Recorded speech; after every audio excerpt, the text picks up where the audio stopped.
আসসালামু আলাইকুম। আশা করি সবাই অনেক ভালো আছেন। আলহামদুলিল্লাহ আমরাও আল্লাহর রহমতে সুস্থ আছি, ভালো আছি। তো যেহেতু আমার মা আসছে, এই জন্য আমার মাকে নিয়ে একটুখানি এই পাশে একটা ক্লিনিক আছে, ওইখানে গিয়েছিলাম একটু দরকারে। তারপরে এদিক দিয়ে সন্ধ্যাবেলা একটু নুডলস রান্না করছিলাম ফাতেমার জন্য। ফাতেমা কিচ্ছু খায় না, এই জন্য ভাবলাম যে নুডলস রান্না করি, ও খাবে আর পাশাপাশি আমরাও খেতে পারবো। তারপরে সন্ধ্যাবেলা নুডলস রান্না করছিলাম। তারপরে সকালবেলা আমার মা চলে যাবে, এই জন্য আমার মনটা এমনি খারাপ লাগছে। হট হট করে আসে, আইসা একদিনের বেশি আমার মা থাকে না, চলে যায়। আর সবারই হয়তো জানেন যে মা আসলে তো ভালোই লাগে, গেলে কিন্তু মনটা অনেক পরিমাণ খারাপ হয়ে যায়।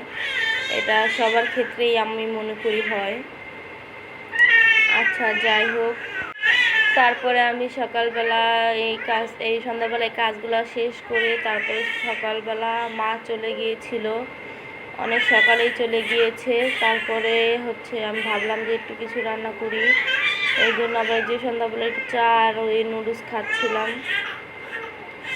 তো বাসায় অনেক কাজ, যেহেতু আবার সামনে কুরবানি চলে আসতেছে, আর আসতে পারবে না, তাই ভাবলাম যে আচ্ছা একটুখানি মা ভাবলো যে আচ্ছা তাহলে একটু ওদের বাসার থেকে বেরিয়ে আসি।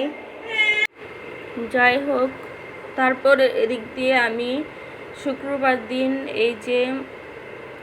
এদিক দিয়ে যে মুরগি রান্না করে নিচ্ছিলাম। তারপরে একটু আমি যেভাবে রান্না করি সেইভাবেই রান্না করছিলাম। যেহেতু আজকে আমার গলাটা অনেক পরিমাণ ব্যথা, কেন জানি না, আমি ঢোক গিলতে পারছি না। তারপরে তো প্রতিদিন রেগুলার ভিডিও দিতে হবে, এই জন্য আবার আমি ভিডিওটি করলাম। যাই হোক, সবাই ক্ষমা দৃষ্টিতে দেখবেন আর অবশ্যই আমার পাশে থাকবেন। এদিকে মশলাগুলো সব কিছুই আমি বেটে নিয়েছি। আমি বাটা মশলা দিয়ে রান্না করতে বেশি পছন্দ করি। তারপর এদিক দিয়ে যে আমি পোলাওর জন্য করেছিলাম, অল্প কিছু চাল ছিল, ওই জন্য ভাবলাম যে একটু রান্না করি। কারণ সবাই শুক্রবার দিন একটু ভালো মন্দ খাওয়ার চেষ্টা করে, আল্লাহ যেভাবে খাওয়ায় সেভাবেই খাই, এই জন্য আবার একটু রান্না করছিলাম।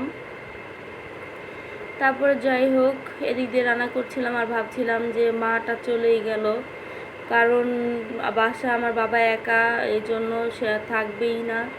আবার যেহেতু সামনে কুরবানি, মানে গরু নিতে হবে হাটে, এই জন্য আজকে আবার গরু হাটে নিবে, এই জন্য আবার মা তাড়াহুড়া করে ভোরবেলায় চলে গিয়েছিল। তো যাই হোক, রাঁধছিলাম আর মার কথা অনেক মনে পড়ছিল যে থাকলো না মাটা। আচ্ছা, যাই হোক, তারপরে দিক দিয়ে আবার আমি একটু মুরগিটা রান্না করে নিলাম। তারপর বাবুর বাবা বলছিল যে আম্মা কি চলে গেছে, 11টা বাজে উঠে বলতেছে আম্মা কি চলে গেছে। বললাম যে হ্যাঁ, মা সকালে 5:33 বাজে ওই সময় চলে গেছে।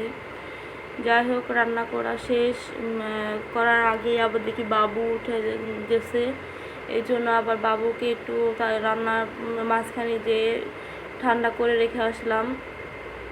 তারপরে এদিক দিয়ে আবার করছি, আর এদিক দিয়ে আমার গলার অবস্থা অনেক পরিমাণ খারাপ, আমি ঠিকভাবে কথা বলতে পারছি না, অনেক পরিমাণ ব্যথা। আর চা খাইতেছি, তারপরে গরম পানি করতেছি, কমতেছে না। ওষুধ আনছি, তাতেও কমতেছে না। সবাই আমার জন্য দোয়া করবেন। তারপরে দিক দিয়ে যে রান্না বান্না শেষ করব, এই জন্য সব মশলা টশলা সব কিছু দিয়ে নিলাম। এইভাবে আর কি, আমি যেহেতু এক হাতে ভিডিও করি, এই জন্য আবার আমি এইভাবে দিই, আমার কোনো স্ট্যান্ড নেই, তার জন্য আমার একটু কষ্ট হয়ে যায়, এই জন্য আমি এইভাবে দিই। আর না কিন্তু সবাই অনেকে ভাববেন যে এইভাবে কেন দেয়। যাই হোক, একই তো। তারপরে এভাবে দিয়ে তারপর মশলাটা, আমি মনে করি মশলা যত সুন্দরভাবে কষাবেন তরকারি কিন্তু খেতে ততই মজা হয়।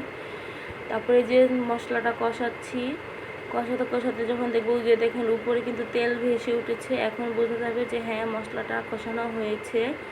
তারপরে গিয়ে আমি কিন্তু মুরগিটা দিয়ে দিব।